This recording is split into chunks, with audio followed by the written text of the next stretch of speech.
Hi guys, so today I'm going to be talking about the metaphysical properties of the elements and directions. Now, while these things are super useful in your practice to help enhance your magic and just to make your working stronger, you absolutely don't have to use them, okay? You can do a working without purposefully using any of the elements or any of the directional properties. That is a-okay. I would like to say that in almost everything you do, though, you can find an elemental property. That is to say, like, even if you do a spell and you just do an incantation, like, there's a property of air right there. If you do a spell work and you use a candle, that's fire and the air elements right there also. So, like, while you don't have to use these things do show up in literally everything you do. So knowing their properties and how to use those to your advantage would be very useful. While I have done some of my own research, and while I do think the information that I'm giving you guys is pretty correct, you should also look these things up for yourself, because there are some things that, like, the meaning to you may be slightly different. But regardless, it's always good to just search up information for yourself. So let's get into it. We are going to start off with the air element. It is no surprise that the air element is correlated with thought, thinking, very abstract type things. Anything that has to do with wisdom, gaining knowledge, clarity, stepping into higher consciousnesses, divination, psychic ability, intuition. One could say anytime that you do anything regarding your intuition or your psychic abilities, it is connected with the air element, and you wouldn't inherently be wrong.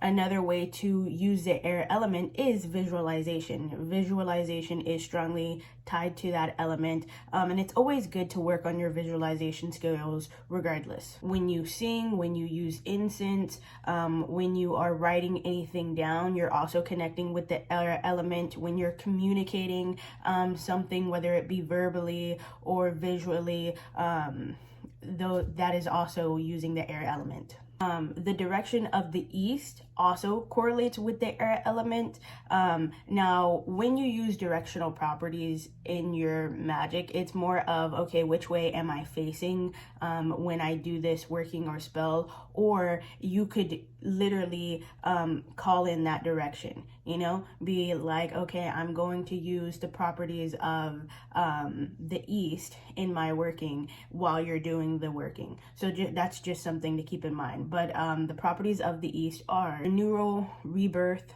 It's also really good if you're stuck in old patterns or habits. The east is really good to bring in new things and to get out of those things and to just kind of break free a little bit. The east also correlates with innocence and hope. So if you were feeling a little down, if you were feeling a little lost, you might want to use this direction to bring in some more hope into your life. This direction also correlates with gaining and or finding guidance, which makes sense because it correlates with hope. And a lot of times when you're feeling hopeless, one of the ways that you find more hope is you find someone who can guide you. You find someone who can sort of show you the way, or you become someone who is a guider, and you show yourself the way. So which that makes so much sense.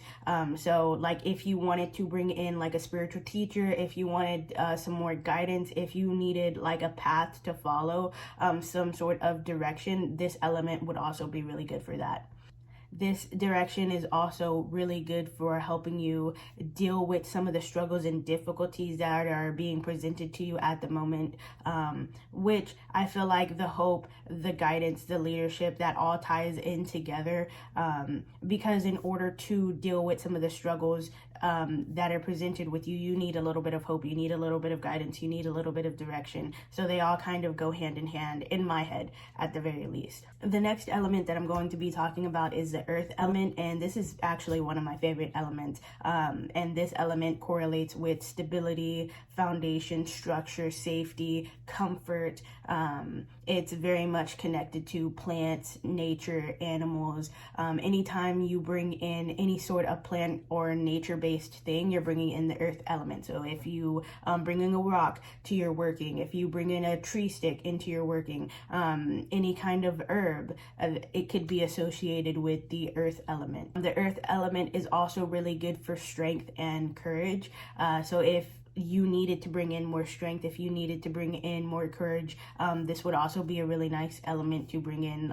Also, if your life is pretty chaotic and all over the place and you wanted to make it more firm and stable and grounding, you could use the earth element. The earth element is also full of nurture and growth, which makes sense because when you think about plants, plants are growing, they develop, they morph into something new. So like number one, if you want it to grow anything, if you want it to bring in any abundance, the earth element would be really good for that. But if you wanted to do any sort of like personal growth, you could also find a way to work the earth element into that. Although I do think personal growth more falls into the category of the water element, but that's just me and my idea. Growth in general is a earth correlation. So yeah, earth is also heavily tied with security and comfort. So like you could use the earth element to bring in elements of protection, to make sure that you are safe and secure and that nothing is harming you, which I always love to use the earth element for that, honestly. The direction that correlates with the earth element is the north. The north often represents wisdom and insight. You oftentimes face the north when you're starting something new and you're going on a new journey. But oftentimes the north is associated with gaining insight and finding answers. So if you, like I said, if you were a little lost, if you were a little confused and you wanted to find a practical solution to your problem, the north might be where you would get some help from that. The north also represents completeness and wholeness.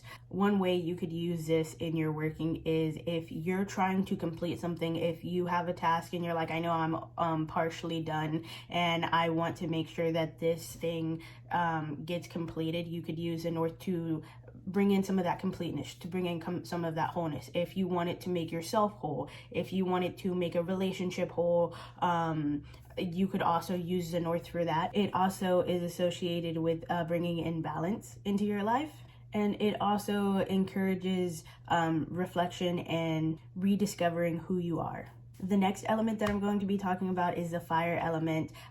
This has a lot of energy. It can be very destructive at times, just because I don't know if you know this, but fire is a little bit hard to contain, you know? So if it gets out of control, it just ends up destroying everything, which is why a lot of the times fire is also associated with rebirth, because once that destruction happens, you have to start anew. It's also cleansing, you know? And I don't know, I like to think of fire as cleansing. Fire also has a little bit of healing properties associated with it, willpower, ambition, just a whole bunch of motivation and desire. It also is associated with inspiration, creativity. If you were looking to bring in some new ideas, to get a project started, to really watch it blossom, you could use the fire element because it just allows your imagination to really be at its peak. It's also really good for gaining some sort of self-confidence, some self-worth, overcoming obstacles. You could use it for that. The way it would overcome obstacles, though, is in a very, like, destructive way almost, you know? Just because, like, fire is just a tiny bit destructive. Unlike, let's say, if you use the water element to overcome obstacles, that might happen in a much more subtler way, where it's easier. I feel like if you use the water element, it would happen almost all at once, you know. It just something to keep in mind there.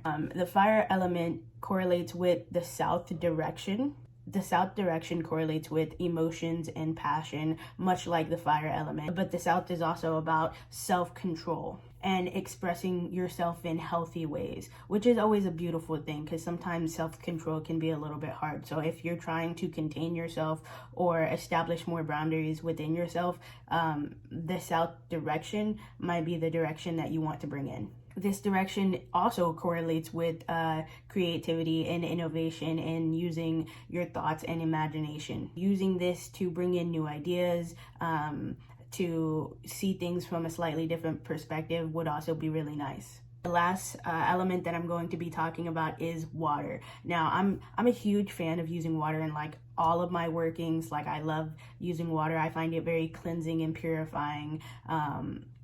It's one of my favorite elements. Water connects to intuition. You know, it allows you to step into your unconscious. It allows you to really connect with yourself. It's also really good for any type of dream work, bringing in peace, calm, serenity. If you wanted to do something like astral projection, water is a really good element for that. Water is also very transformative, like not only transforming yourself and the soul, but like you could transform a business idea, you could transform your money. Although I would probably still use money and earth together instead of like money and water, but it could still work. My favorite thing to use water for is emotional healing. So yes, and then the direction that correlates with this is the West. The West is often associated with mystery, unknown, dreams. The West is often referred to as the gateway into the unknown, and this can be like physically unknown. Like, we don't know physically what's going to happen. We don't know what choice